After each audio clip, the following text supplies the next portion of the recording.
oposición entre un lado y otro, flexor-extensor, donde después se extendió, se hace el flexor y en el otro se extendió. Pero se utilizan las mismas neuronas que el arco reflejo. ¿Sí? Entonces, por eso habrá que se alterna. ¿Y quién participa del oscilador? Las neuronas de Renshaw. Son muy importantes en que cuando llegue el comando central, son las que participan alternadamente de inhibir un lado y el otro.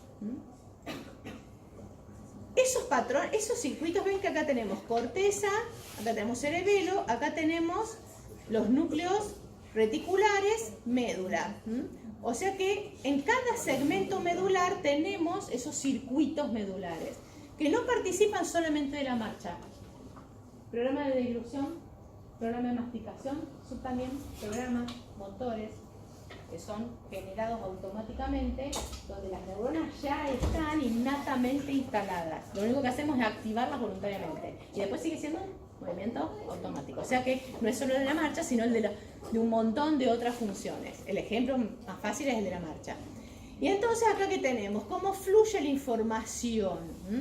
Acá tenemos la corteza, corteza motora. Acá tenemos ganglios de la base, tálamo, el circuito córtico, estriado, pálido, tálamo cortical, ¿ven? Donde la información va a ir a dónde? Al cerebro medio y de ahí al tronco. El cerebro intercambia información para corregir el patrón motor y de allí al generador central en la médula, que va a terminar activando los músculos en los patrones flexores y extensores. Fíjense, acá les puse casi cada cosa como para que lo tengan escrito. Fíjense, lo principal es la vía retículo-espinal que activa la alternancia del circuito flexor-extensor de la marcha. Fíjense que seguimos el mismo patrón. Sistema reticular, principalmente, que modula la acción de ¿qué? De los músculos, de los miembros inferiores. Y obviamente que este circuito retículo-espinal, que es está activado antes porque la corteza seleccionó y definió el cuándo y la dirección del objetivo. Los ganglios de la base seleccionaron cuál es el principal programa.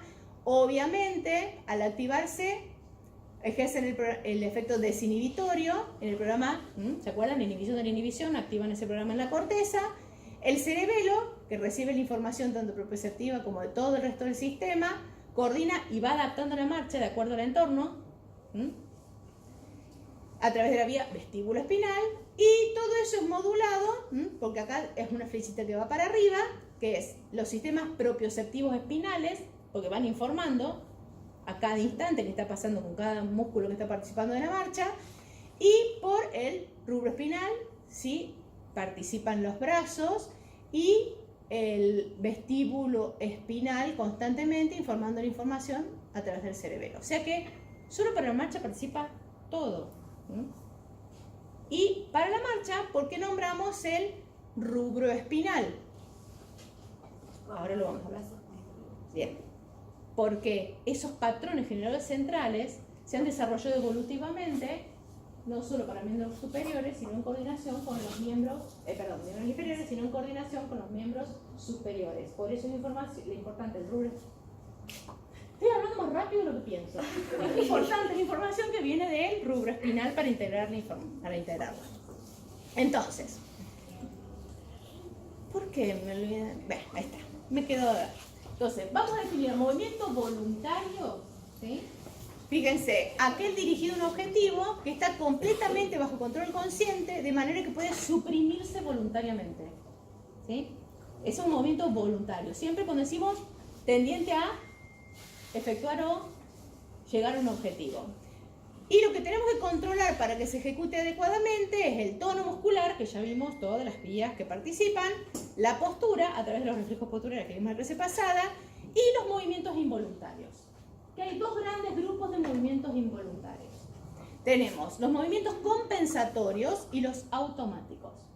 Movimientos compensatorios son reflejos automáticos que se desencadenan conjuntamente con la información motora del objetivo para compensar posibles futuros cambios en la postura. ¿Se entiende? Por eso se dicen ajustes, movimientos involuntarios compensatorios. Fíjense el ejemplo que da. Flexión del miembro inferior antes de empezar una carrera. Empecé una carrera con el miembro extendido. Empecé a correr.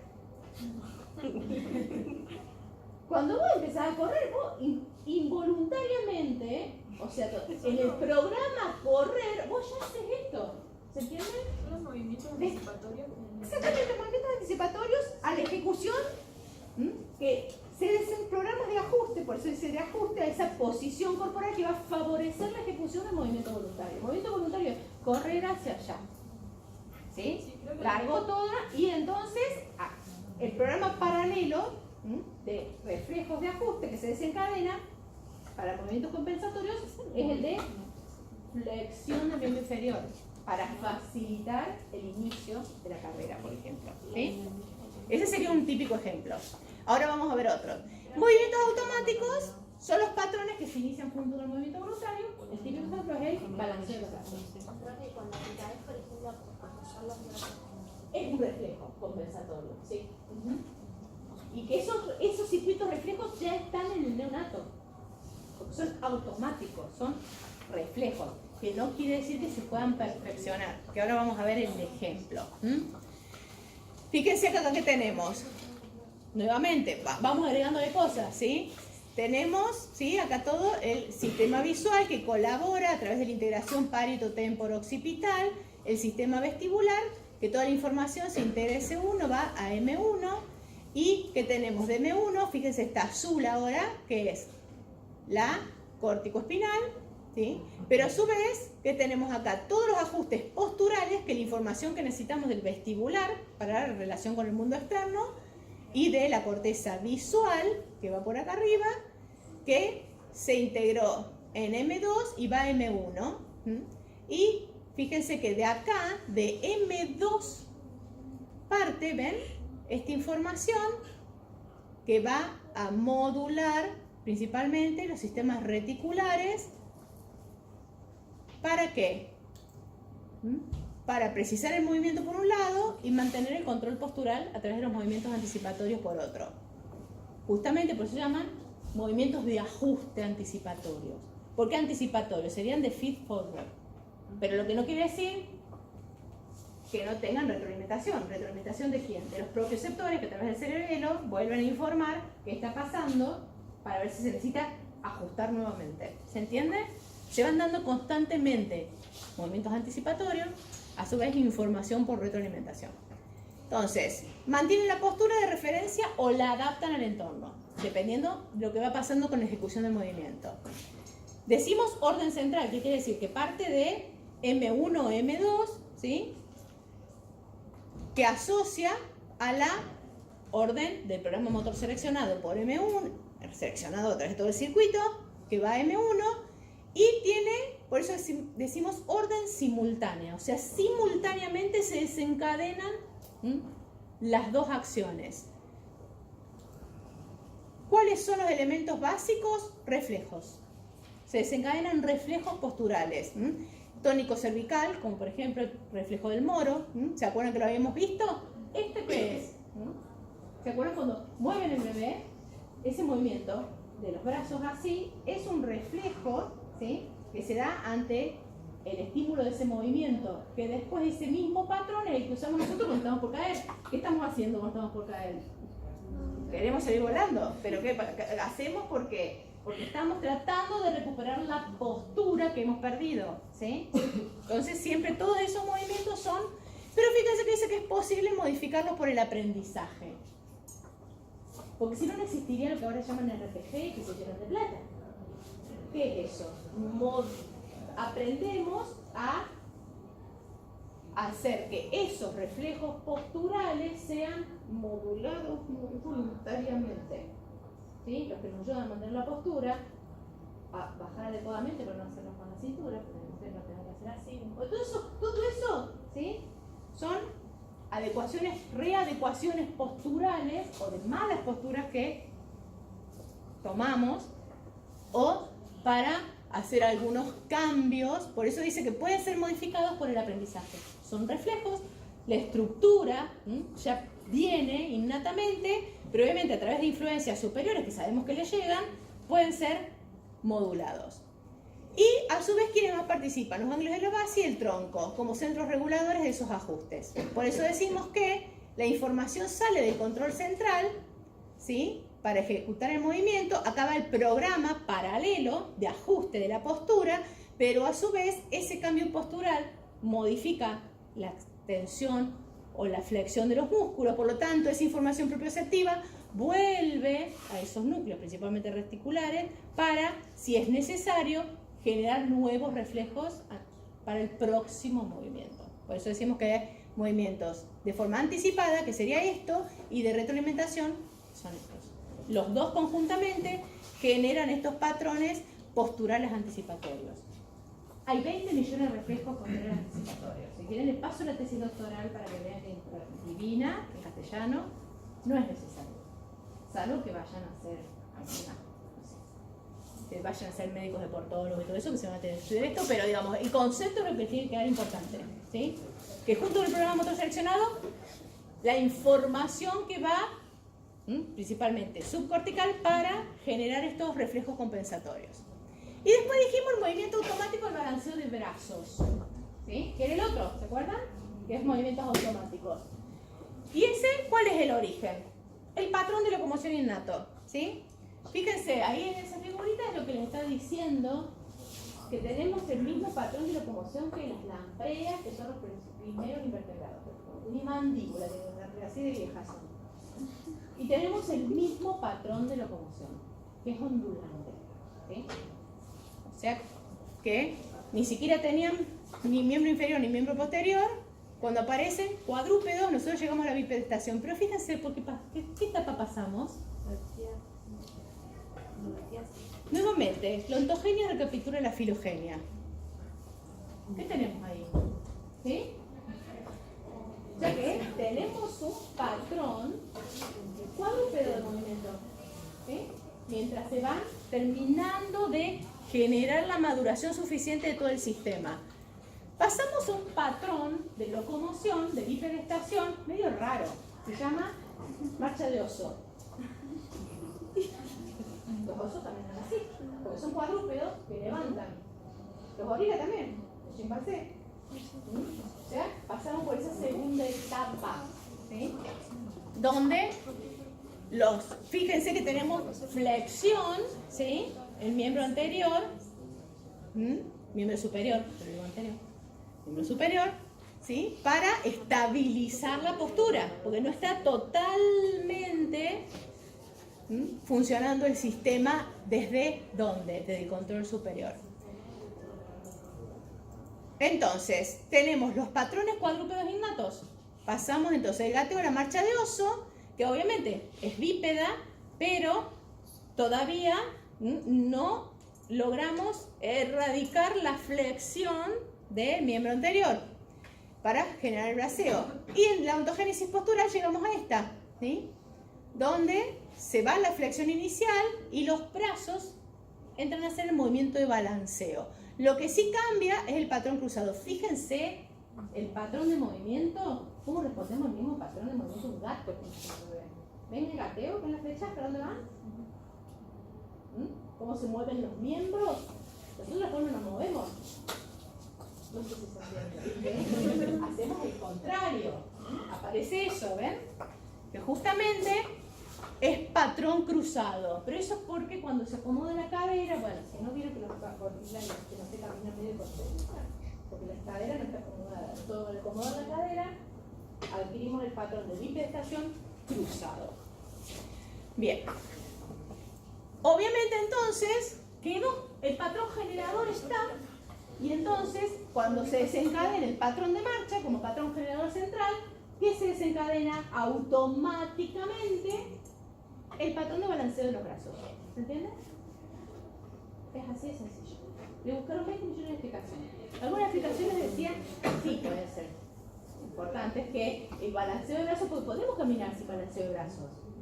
Hay personas que no tienen brazos, pueden caminar, podemos caminar con los brazos atados, pero la coordinación y la mantención de la marcha no es la misma que el balanceo de brazos. Y por otro lado decían que aumentaba el gasto energético en un 15-20% sin el balanceo de brazos. O sea, dan cuenta en los corredores, el balanceo de brazos, el balanceo de brazos, maratonistas tienen un gasto energético mucho mayor sin el balanceo de brazos. Obviamente, por eso le pusimos Economía Energética del Andar Humano, es una lectura que hacemos ahora por el diario del lunes. ¿Sí? Lo real es que está porque está en la médula y se activan conjuntamente. ¿Sí? ¿Está? Bien. ¿Qué nos falta entonces? Llegamos a la motoneurona alfa con toda esa información. Fíjense, un montón de información de vías descendentes, de interneuronas. ¿Y qué aplicamos ahí? La información, por eso decimos vía final común. Esa información tiene sumación espacial temporal básica, como lo estudiamos en aquellos trabajos prácticos, que va a terminar activando al músculo esquelético.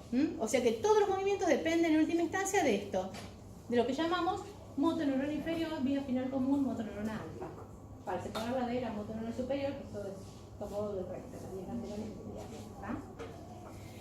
Bien, o sea que nunca se olviden que es esto, la motoneurona alfa como la gamma, que ahí la tienen, fíjense que reciben toda la información, porque si no hablamos de la alfa y parece, uy, la gamma no recibe nada, no, sí, también la recibe, actúan coordinadamente, pero fíjense que es la sumatoria de toda esta información la que va a generar el movimiento del músculo.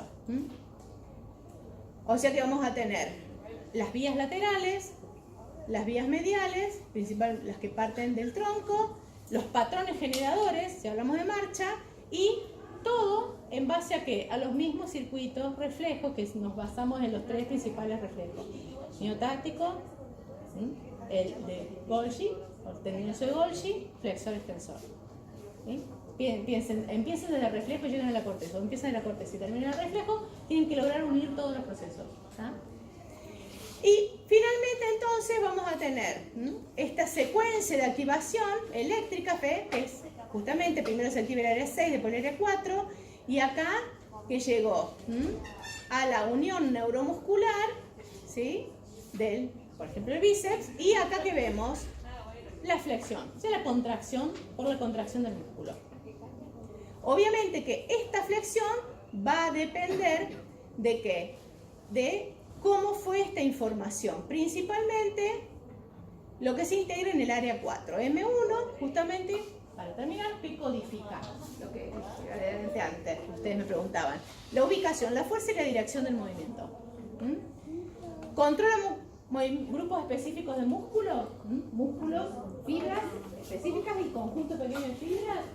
Sí, porque tiene el músculo motor, que representa justamente el conjunto de fibras eferentes que parten de esa capa 5 hacia los músculos, principalmente a través del córtico espinal cruzado. Entonces, por eso, representación del hemicuerpo contralateral, porque hablamos principalmente del cruzado. ¿Qué más tenemos? Codifica la fuerza. Sí, ustedes ya lo saben, lo hablamos un poquito en la clase pasada, a través de 3 procesos. 2 extrínsecos al músculo y 1 intrínseco. Los extrínsecos, ¿cuáles son? El código de frecuencia. Dependiendo de la frecuencia de descarga de esa vía córtico-espinal, ¿sí? Sobre la motoneurona alfa, va a ser la frecuencia de descarga de esa motoneurona alfa sobre el músculo esquelético. Y es lo que ustedes vieron, que puede llegar a la tetanización de la fibra, que es lo que vieron en el trabajo práctico. El aumento de descarga de la motoneurona alfa, pero es porque aumentó principalmente la descarga de la vía córtico-espinal, sumada a lo mejor a otras, porque resulta que es la suma. No se le decimos la vía córtico-espinal, pero sabemos ahora que es la sumatoria de todas las influencias que tiene como vía final común, aumentan la frecuencia de descarga. Eso hace que aumente la frecuencia de descarga de la motoneurona alfa y aumenta que la sumación de ese código de frecuencia, ¿qué es lo que va pasando? Ese calcio, ¿se acuerdan? No se va restableciendo y favorece que las miofibrillas se vayan sumando. Por eso el código de frecuencia sobre una sola fibra muscular. Cuando supera el código de frecuencia, es el mismo concepto que lo que vimos en sistema. ¿Se acuerdan? Cuando veíamos el sistema, ¿cuál era el sistema? Que era código de frecuencia y código de población. En el que traducía la intensidad del estímulo para llevar la información a ese 1. Es igual. ¿sí? Una vez que se supera la frecuencia de descarga, ¿qué pasa? El código de tamaño y población. Se reclutan unidades motoras de acuerdo a su tamaño. O sea que vamos a ir, a medida que aumenta la información que llega, se van reclutando las unidades motoras, ¿sí? Y el tercer es intrínseco y que depende de la longitud inicial de ese músculo al momento que se inician las descargas, ¿sí? O sea que esos son los tres factores, dos centrales y uno que es intrínseco del músculo, que codifican la fuerza. Codificación de la dirección. A ver, como para ubicarlo, porque es un lío. Esto es para que sepan que se codifica la dirección en la corteza. Ya me tengo que ir. No, falta. En la corteza. Ustedes imagínense que es casi como si sacaran el vector en un electrocardiograma. ¿Se acuerdan? ¿Se acuerdan que se puede obtener el vector principal? ¿Se acuerdan del electrocardiograma? Que era en realidad un montón de vectores, la representación de un montón de vectores que son las fuerzas, ¿sí?, de despolarización, y que uno a través de la lectura de las ondas podía sumar una, bajar otra y sacar el vector principal, que es hacia dónde se completa el corazón y da el choque de punta, digamos así. Bueno, esto es prácticamente lo mismo. Es como si en el cerebro, en la corteza, se hiciera una obtención del vector principal, que es el que va a dirigir la fuerza. A ver si se entiende. Codificado por poblaciones de neuronas. Obviamente que la organización es columnar, ya lo habíamos visto, como en el sensorial, ¿se acuerdan? Si bien son las mismas capas, organización columnar. La misma unidad motora puede estar influenciada por distintas columnas, ¿sí? La misma unidad motora, o sea, motor alfa con músculos. Y obviamente que va a haber alguna que está más estimulada que otras de esas columnas. O sea que nuevamente es el mismo concepto de que donde llega la información es más intenso. Ahora, fíjense que tenemos acá. Acá tenemos la unidad motora. ¿Ven? Acá tenemos una unidad motora y esta es otra unidad motora. Y esta es la columna de la corteza M1 de el dedo pulgar, ¿sí? Pero tenemos que establecer en qué dirección voy a mover el dedo pulgar, ¿sí? Porque va a ser, para saber la dirección voy a tener que mover distintamente los flexores y los extensores y eso, esa dirección se da en la sumatoria total de cuáles van a estar más inhibidos y cuáles van a estar más excitados del conjunto de motoneuronas, de unidades motoras, de todos estos músculos. La que tenga más intensidad es la dirección del movimiento. ¿Se entiende? O sea, es gran conjunto. Muchas unidades motoras, ¿sí? La sumatoria de las actividades de las poblaciones neuronales activadas, de todas las del dedo, ¿sí?, se traduce en el grado de contracción de cada músculo y genera el vector. Así lo estudiaron. No se imaginen que se genera un vector, sino que la forma de estudiarlo es a través de las fuerzas que se generan en cada músculo, la sumatoria genera un vector. Y justamente, ¿sí?, ¿cómo lo grafican? Igual que graficaríamos si ustedes fueran a repasar cómo obtener el vector en el electrocardiograma, es más o menos lo mismo, ¿sí? O sea que hay muchas posibles direcciones, pero hay una que en la sumatoria de todas las fuerzas que generan todos los músculos que están involucrados en el movimiento es la que va a salir con mayor frecuencia de descarga para que se contraiga con más intensidad. Entonces el dedo hace esto, ¿ah? Pero lo importante es que sepan que localización, intensidad y dirección.